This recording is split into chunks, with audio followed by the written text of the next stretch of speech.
Good evening, everyone. Thank you for tuning in tonight for our Bible study. Hope that we can say something that's be a blessing to you. I'm going to start off, like always, thanking the Lord for everything He does for us. Always many blessings in life for just letting us just raise our head up off our pillow this morning. We thank Him for that and the way He's blessed the church. And I just want to tell y'all, I'm so thankful. I see the work that you guys have been doing. We've had more visitors over the last 2 Sundays and folks coming here for their first time than I can really remember. And you know the Lord sees that and He'll bless your efforts for it. And that's what we're here for. We're here to try to help somebody find the Lord.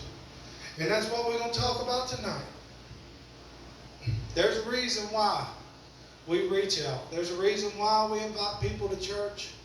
There's a reason why you might wonder, well, if maybe you've been there, you might wonder, why do they care about me? Why do they want me to come to their church so bad? It's not something that us personally, that we're trying to do. It's something we're doing for the Lord.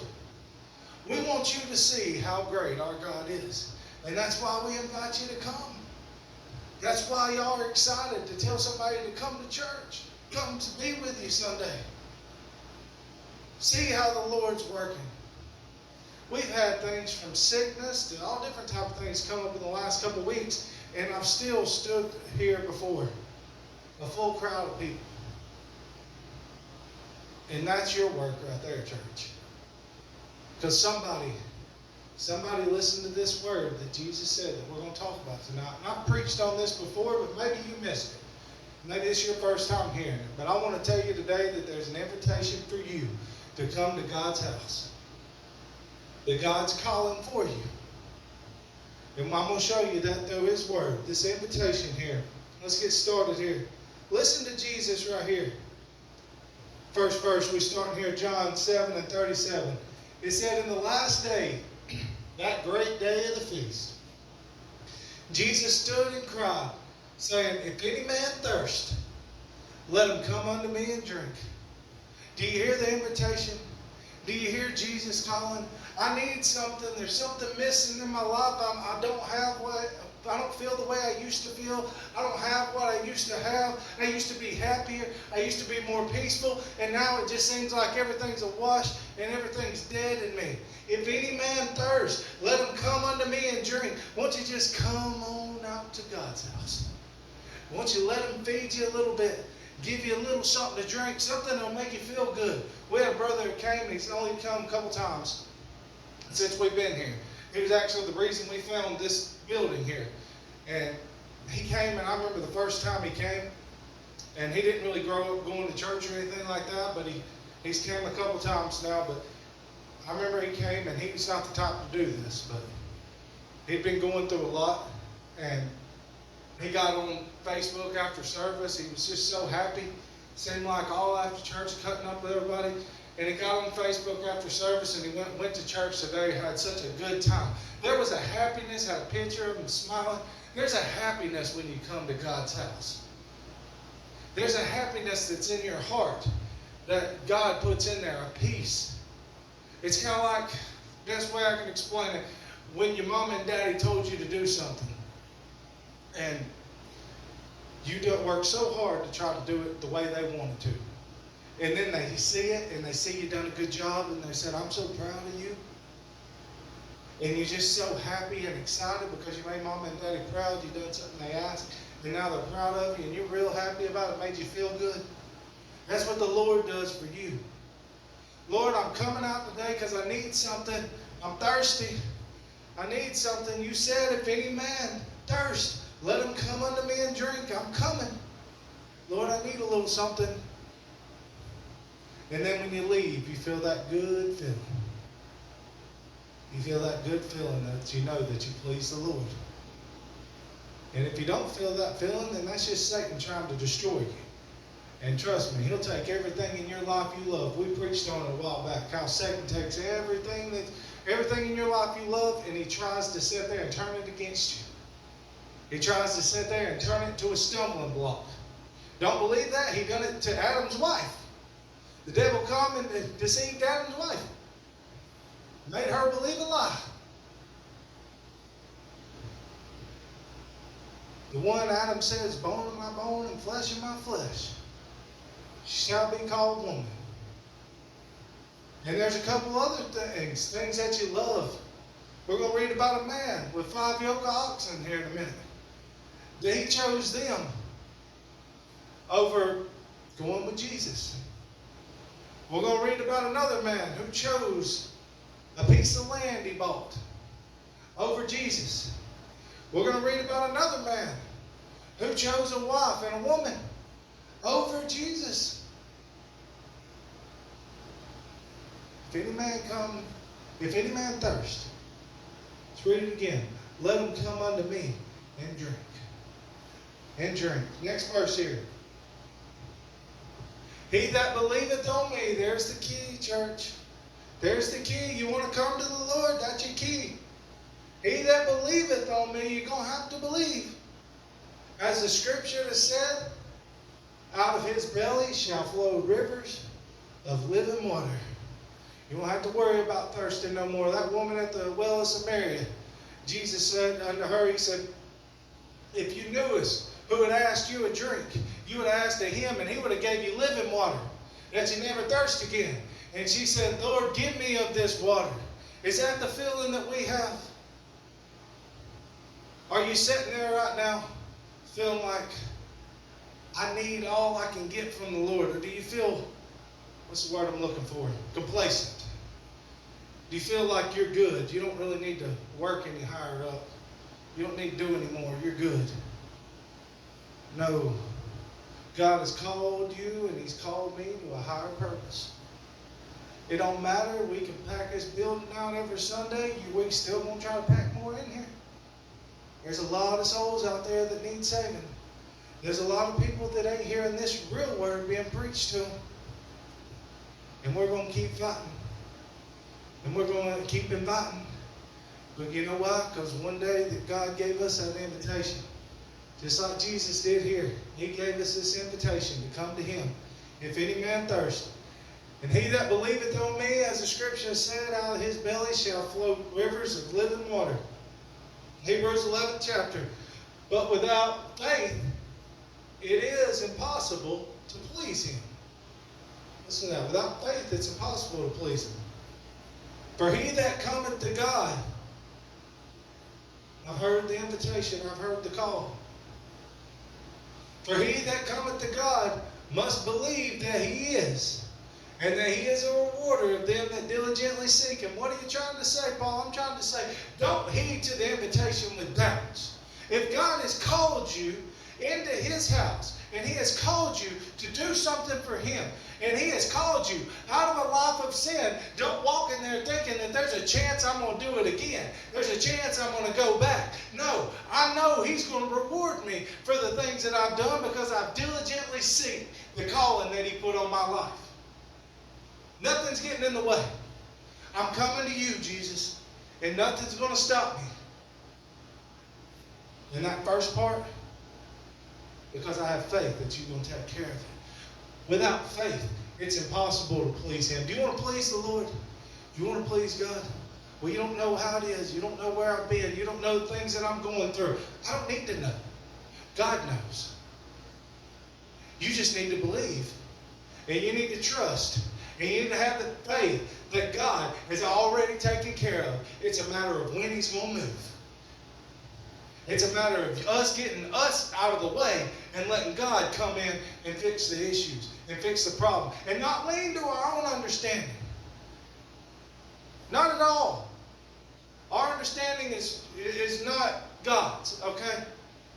God knows a lot more than we do. His thoughts are not our thoughts. His ways are higher than our ways. We need to just trust and believe and have faith that it's all going to be taken care of. Jesus said, listen to this invitation from Jesus. He said, come unto me.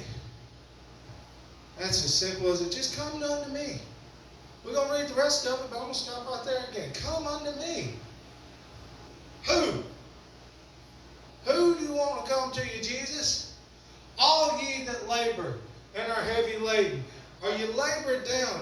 Are things weighing heavy on you? The cares of this life, the troubles, maybe your finances, maybe addiction, maybe you don't know what decision to make because this and this has happened in your life. Come unto me, all ye that labor and are heavy laden, and I will give you rest. Jesus has got the answer for it. Stop trying to figure it out.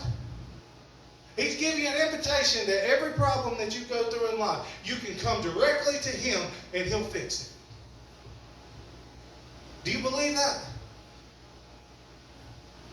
I don't know if Jesus can help me that. Well, He's not going to then. He that cometh to God must first believe. God ain't going to help you with nothing if you don't believe that He is, and He's a rewarder of them that diligently seek Him. And if you don't have faith, you're not going to be pleasing to Him. Without faith, it's impossible to please Him. We're going to have to know, and we're going to have to trust that I'm going to Jesus with this issue, and Jesus is going to fix it all. And I'm going to trust and believe it. And as soon as I lay that burden down on that altar to Him, I'm going to get up a new man, a new woman, and I'm going to move on. And that's going to be something of the past. I'm going to leave that back there because I'm moving. I'm walking with Jesus now. I see His footsteps. I come to Him, and I'm going to follow Him, and nothing's going to get in the way. Come unto me, all ye that labor and are heavy laden, and I'll give you rest. Take my yoke upon you, and learn of me, for I am meek and lowly in heart, and ye shall find rest unto your souls. For my yoke is easy. Listen here. Burdened down with so many things in life. Bothered by so much. Don't know what to do. Stressed out about this, stressed out about that. It's a heavy burden to carry, isn't it? Come unto me. My yoke is easy. My burden is light. God knows how to take all those heavy burdens that's dragging you down to the point where you want to give up and turn them around and make it something that's light to carry. You imagine trying to pick up this piano over here, those that's been here and who've seen it. You try to pick this piano by itself, I guarantee you, I helped move it in here. I didn't move it by myself. It's heavy.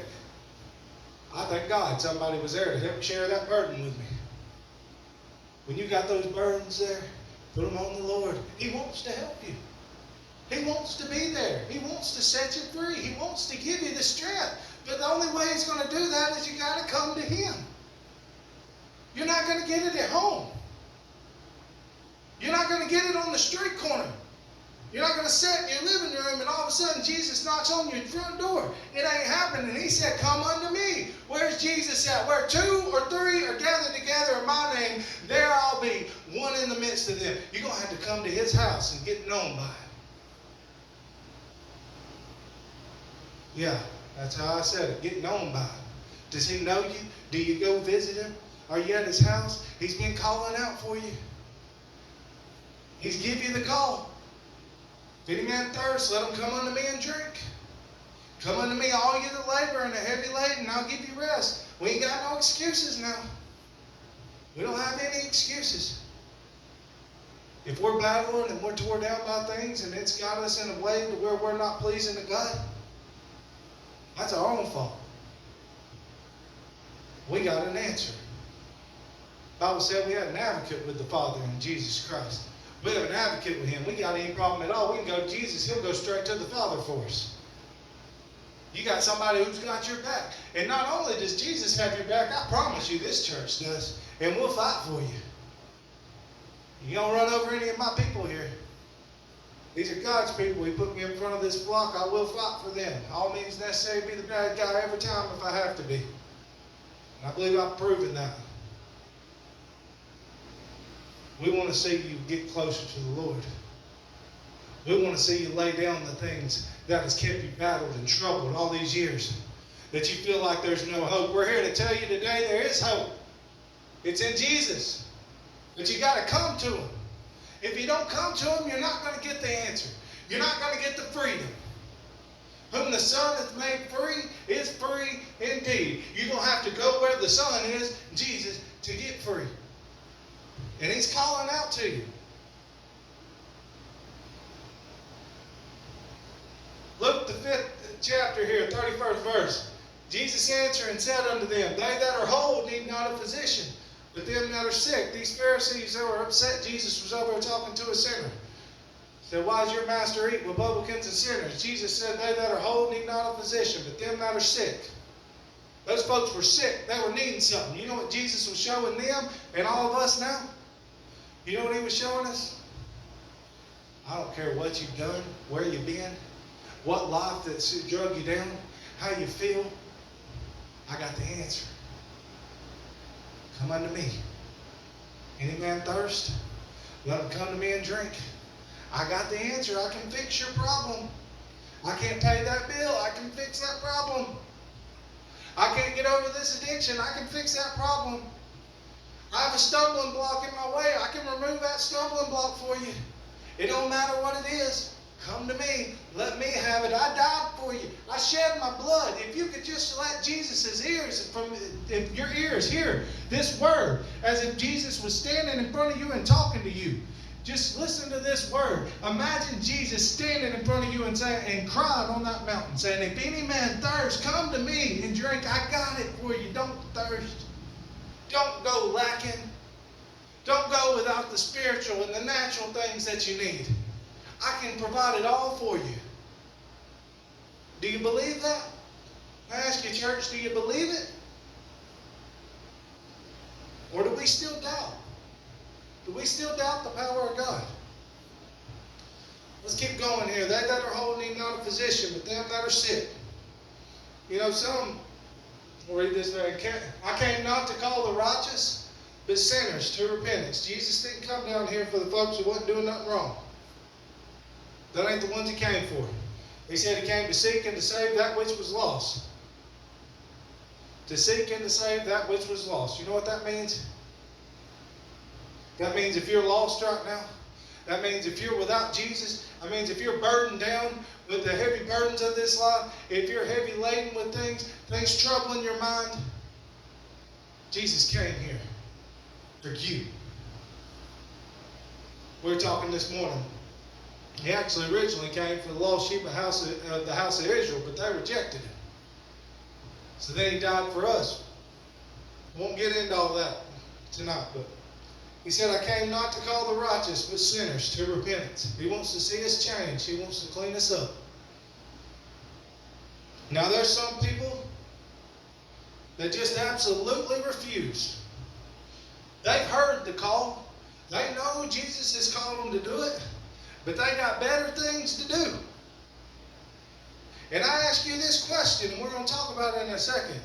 What is it in your life that is willing when you stand before the Father and the Son and you see heaven and a street of gold and all the beauty over here, and then you look over here and you see hell and you see the thing that stood in your way of getting to Jesus? Tell me, what is it that's worth it? What is it that's worth telling Jesus I ain't coming? What's standing in the way of you telling Jesus I got better things to do? What is it? What's your stumbling block? What is it that God can't take away? What is it? Is there anything too powerful for God? Is there anything stronger than God? Y'all have heard me say this a lot. We want to put our sin way up here and we want to put God down here. Well, we forget that God can sit there and crush that sin out of our way. If there's something in the way of me and Him, He'll come right in if I ask Him to, and He'll remove it out. I believe that because He done it for me. I said, Lord, I can't do it by myself. I need You to do it. I'm coming. I'm here, but I'm weak. I need Your strength. And you know what He told me? I can do all things through Christ, which strengtheneth me. He told me, okay, you want that? Here's the strength. I'll move it out of the way, and I'll give you the strength to stay away from it. But like I said, a lot of people don't want God to do that. They like too much what they're doing. They like the life they're living. I'm one that used to be guilty of that. They like the sin that they were doing. They always want to find excuses of why they can't serve the Lord. And I ain't talking about just coming to church. I'm talking about serving the Lord. I'm talking about Monday through Saturday. Not just showing up. I'm talking about what you do during the week when you ain't in church. Everybody can put on a big smile and put on some fake, persona when they come to church.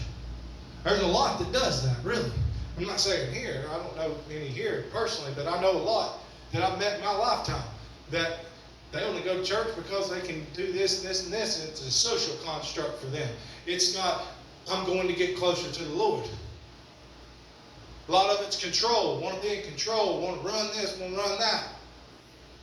It's not just a humble heart of God, I'm your servant. We've got a young lady here at our church right here that I wish I had 5 of them. Because I mentioned something Sunday about having a need, and sure enough, and that's why I don't really like to do that, because the ones that will do anything and everything to help God's house right here will step up every single time. No matter what it is, I'll help, I'll do this. God bless y'all for that. I ain't the only one who's told me they'd help with things too, but let's get on back to this here. A lot of folks, like I said, they just want to make excuses. They just refuse to follow the Lord.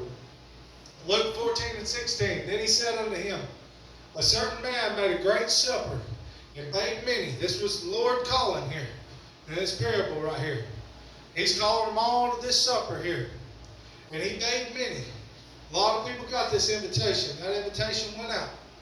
17th verse. And he sent his servant at supper time to say to them which were bidden, come, for all things are ready. He sent Jesus. And from Jesus he sent the apostles. And from the apostles he sent me. And he sent other ministers out to let you know, come, all things are now ready. It's ready. The invitation's here. The Lord's telling you to come on out to his house. Come to this supper. He's paid many of them. A lot of these invitations has went out. Next verse. Listen here. Come on. And they all with one consent began to make excuse. Ain't that the human nature right there? All got to make an excuse. Some folks will try to make an excuse out of everything. They make this excuse, you kill that excuse, they make another excuse, they kill that excuse, and you just go on and on and on until they make an excuse over every little bitty thing. Truth be told, they just don't like it, they don't want to hear it, it upsets their demons, they don't want to get free, they want to live in the life that they're in, that's why they ain't coming. You don't hear a lot of people tell you that, but that's the truth. Take it from somebody who was there. I didn't want to hear anything you had to say to me because I didn't want to do right. I wanted to do what I wanted to do, and I wanted it to be my way. And you know what? God eventually took his big hand and he put it on me, and it got myself straight. I hate to see that, but sometimes that's what it takes for people to get their heart straight. Sometimes that's what it takes to get them back. It takes God taking that big hand and showing him he's still in charge of everything. These right here, they all with one consent begin to make excuse. The first said unto him, I bought a piece of ground, and I must needs go and see it. I pray that you have me excused. Let me ask you a question. I hope that piece of ground was worth losing heaven over. God calls this man. He calls this man to his house, to his supper. All things are prepared. Come. Go bid them to come, servant. All things are prepared. Now I've got this piece of ground, Jesus. I'm not going to come live for you yet because I got this piece of ground out here that I just bought. If you'll have me excused, please. Jesus told a man, come to him. The man had said to him, he said he wanted to follow Jesus, but he said, let me go and bury my father first. Jesus told that man, he said, let the dead bury the dead, and you come and follow me. He told that man, don't even let the death of your father get in the way of following me. You're going to come follow me. Is it going to be me? He said, if a man can't forsake mother and father, son and daughter, he's not worthy of me. If you can't forsake the things in your life that you make excuses for to come to Jesus, you ain't worthy of Jesus. You ain't worthy of his heaven. That's the truth too. And I hate to put it that way. Like I said, I'm going to preach you this word, what it says. Let's keep going here. I don't want to run out of time. The first said unto him, I bought a piece of ground, and I must needs go and see it. I pray thee have me excused. Another said, I bought 5 yoke of oxen, and I go to prove them. I pray thee have me excused. This man right here literally turned down the call of Jesus for 5 yoke of oxen.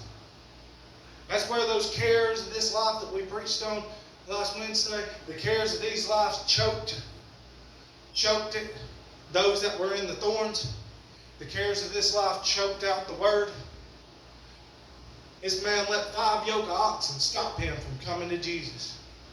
What's stopping us today? And another said, I have married a wife, and therefore I cannot come. That was all the excuse he had to give. I married a wife and I cannot come. Why won't she come? She don't want to come. So instead of me sitting there doing what you told me to do, Jesus, I married her, I'm going to follow her. I hope those 5 yoke of oxen, I hope that piece of ground, I hope that wife that this man married here is worth it in the day of judgment. When you stand before God and he sits there and he asks you, why did you put this right here in front of you? Why did you make excuse? Why didn't you just follow me? Depart from me, you worker of iniquity, for I never knew you. I hope it's worth it.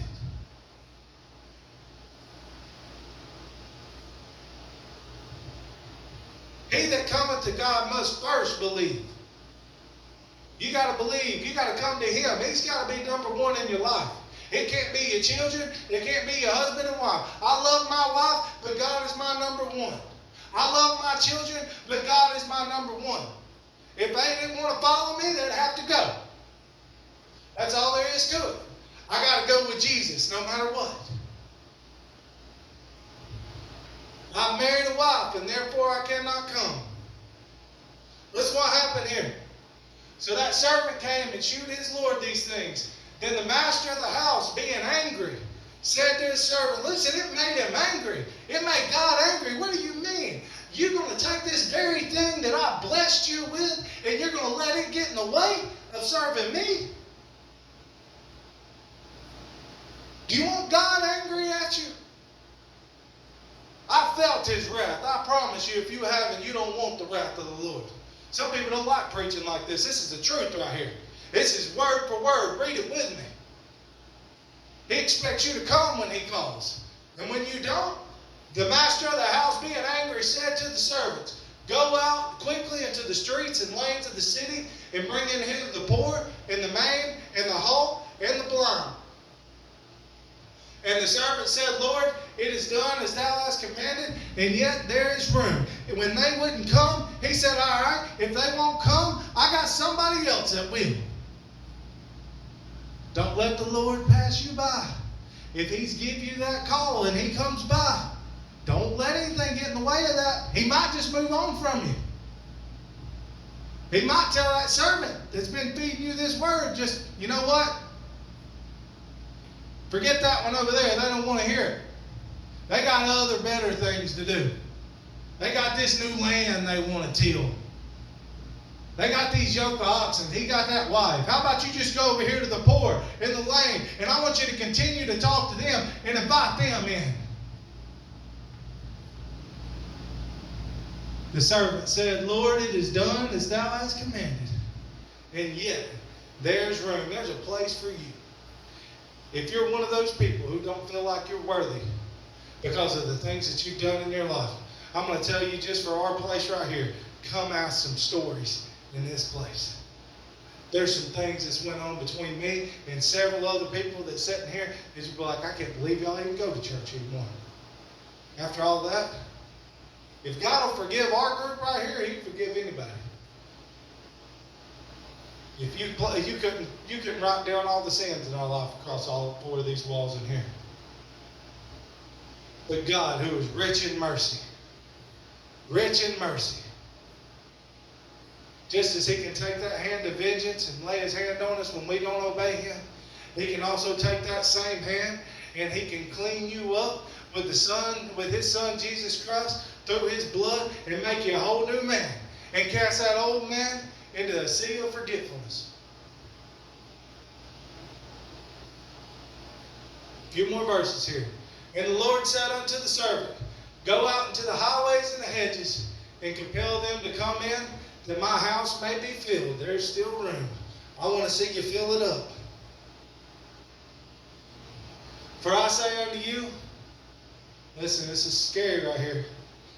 For I say unto you that none of those men which were bidden, none of those that made those excuses, the one that had married a wife, the one with the 5 yoke of oxen, the one that had bought the ground, none of those men which were bidden shall taste of my supper. No, sir. You let him pass you by. Don't go too far. He said, for many are called, but few were chosen. As you can see that just in that marriage supper of the Lamb there were many called, but only a few were chosen. Not everybody who were called ended up being chosen. They all didn't heed. What about the ones that did? He said, you are a chosen generation, a royal priesthood, a holy nation, a peculiar people, that you should shew forth the praises of him who hath called you out of darkness into his marvelous light. Just as he done it for me, he'll do it for you. He can call us out of whatever darkness that encamps our life. I'm not out of time here. I'm going to read these couple verses and I'll close out. Which in time past were not a people, but are now the people of God, which had not obtained mercy, but now obtain mercy. And Jesus said unto his disciples, if any man will come after me, let him deny himself and take up his cross and follow me. That's where it is, folks. Have you heard the invitation today? Has any of this hit you? I know every time I study on this subject right here, there's something about it that makes me want to do more. Makes me want to go a little bit further with Jesus. I hope this has been a blessing to you. Love you guys. I'll see y'all Sunday. Y'all stay in prayer this week. So thankful for every single one of you. I couldn't tell you enough. Keep doing the hard work, the ones that are doing it. Keep doing that hard work you're doing. God's showing out where you work. And I thank y'all for everything that you do from the bottom of my heart. And may God bless everything that you try to do for him and in your natural lives, in your work lives and home lives. Pray for you guys a lot. Y'all continue to pray for me and pray for our church. Love y'all.